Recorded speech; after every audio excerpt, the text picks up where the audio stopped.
I came out of her room and gave the eunuch the order. As usual, we brought little dainties to her. By this time, Her Majesty was dressed and was sitting in the large hall, playing solitaire with her dominoes. The eunuch laid tables as usual, and Her Majesty stopped to play and commenced to eat. She asked me, "How do you like this kind of life?"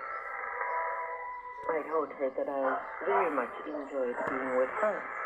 She said, "What kind of a place is the wonderful Paris I have heard so much about? Did you enjoy yourself while you were there?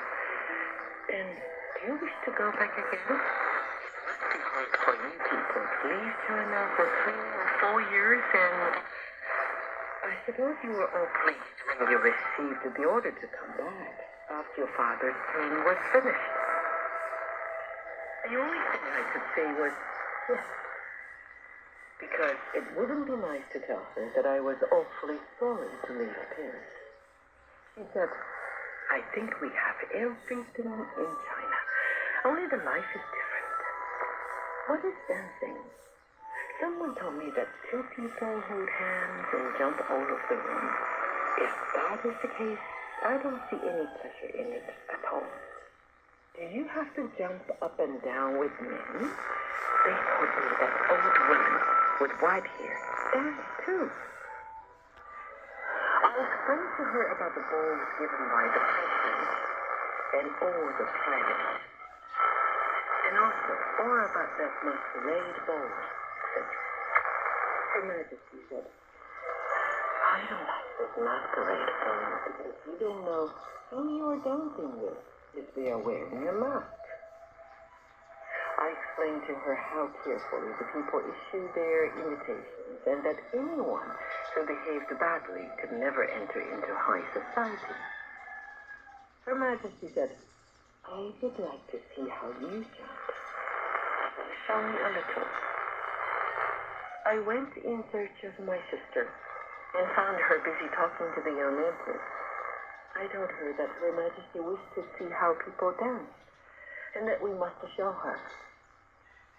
The young empress and all the court ladies heard this and all said they also wished to see.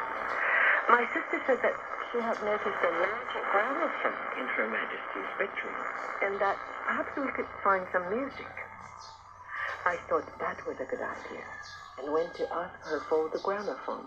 She said, "Oh, mustn't you jump with music?" I almost laughed when she said that and told her it was much nicer with music, as otherwise one could not keep in time.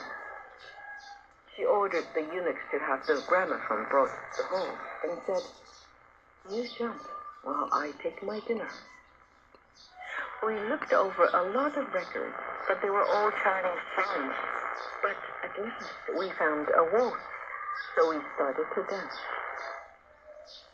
We could see that a lot of people were looking at us, who perhaps thought that we were crazy. When we had finished, we found Her Majesty laughing at us. She said, "I could never do that. Are you not busy turning round and round? I suppose your legs must be very tired also. It is very pretty, and just like the girls used to do centuries ago in China. I know that it is difficult and one ought to have any amount of grace to do it, but I don't think it would look nice to see a man dancing with a girl like that. I object to the hand around the girl's waist. I like to see the girls dance together. It would never do for China for a girl to get too close to a man. I know the foreigners don't seem to think about that at all. It shows that they are broader-minded than us. Is it true that the foreigners don't respect their parents at all? That they could beat their parents? Drive them out of the house? I told her that it was not so, and that someone had given her wrong ideas about foreigners. Then she said, "I know that perhaps sometimes one among the commonest class do that people are apt to take it wrong and conclude that all foreigners treat their parents that way. Now I see just the same thing done by the common people in China. I wondered who had told her such nonsense and made her believe it. After we had taken our dinner, it was just 5:30, and Her Majesty said she would take a walk along the long veranda, so we followed her. She showed me her flowers and said that she had planted them herself.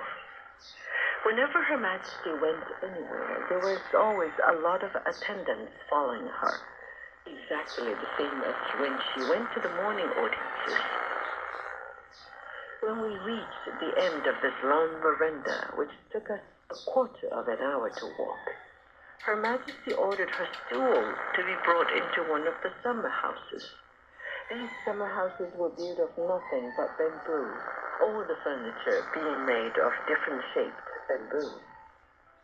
Her Majesty sat down, and one of the eunuchs brought tea and honeysuckle flowers. She ordered the eunuchs to give us tea also. Her Majesty said, "This is my simple way of enjoying life. I love to see the country scenery. There are a great many pretty places which I will show you, and I'm sure that after you have seen them, you will not like foreign countries anymore. There's no scenery in the world which can beat the Chinese." Some returned ministers from abroad said to me that the trees and the mountains in foreign countries look still savage. Is that true? I concluded right away that someone had wished to please her by saying things